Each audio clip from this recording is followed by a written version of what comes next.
দেশে পৌঁছেছে যুক্তরাষ্ট্রে নিহত শিক্ষার্থীর মরদেহ। যুক্তরাষ্ট্রের ফ্লোরিডায় হত্যাকাণ্ডের শিকার বাংলাদেশি শিক্ষার্থী জামিল আহমেদ লিমনের মরদেহ দেশে পৌঁছেছে।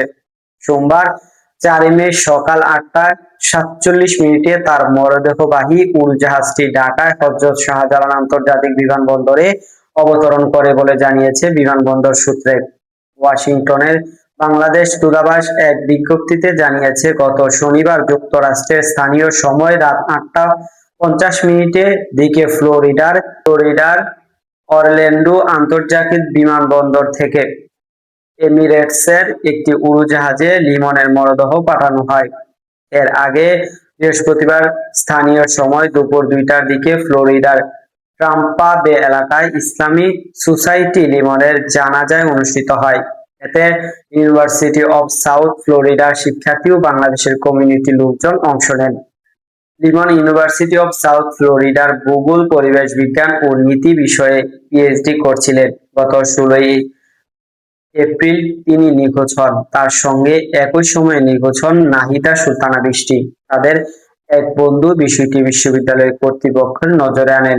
এই হত্যাকাণ্ডের জড়িত সন্দেহে জামিলের রুমমেট মার্কিন নাগরিক হিশাম আবু বরদেহকে তার বাড়ি থেকে গ্রেফতার করা হয়। আদালতের নথি অনুযায়ী লিমনের মরদেহ একাধিক ছুরিকাঘাতের চিহ্ন ছিল। এ ঘটনায় হিমালের বিরুদ্ধে সর্বোচ্চ মাত্রায় হত্যার 2টি অভিযোগ দায়ের করা হয়েছে। অভিযোগে তার কাছ থেকে একটি অস্ত্র উদ্ধার করার কথা উল্লেখ করা হয়েছে।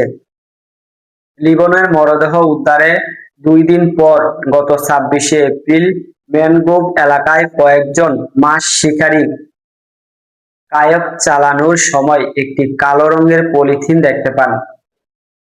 হাওয়ার্ড ফ্লাক্সল্যান্ড ব্রিজের কাছাকাছি একটি এলাকায় পুলিশ গিয়ে পলিথিনের ভেতরে মরদেহ খণ্ডিত অংশ উদ্ধার করে। তবে সেগুলোর অবস্থা এমন ছিল যে তাৎক্ষণিকভাবে শনাক্ত করা সম্ভব হয়নি। পরে 30 এপ্রিল হিলসবরো কাউন্টি শেরিফ নিশ্চিত করেন উদ্ধার হওয়া খণ্ডিত অংশ ছিল বৃষ্টির।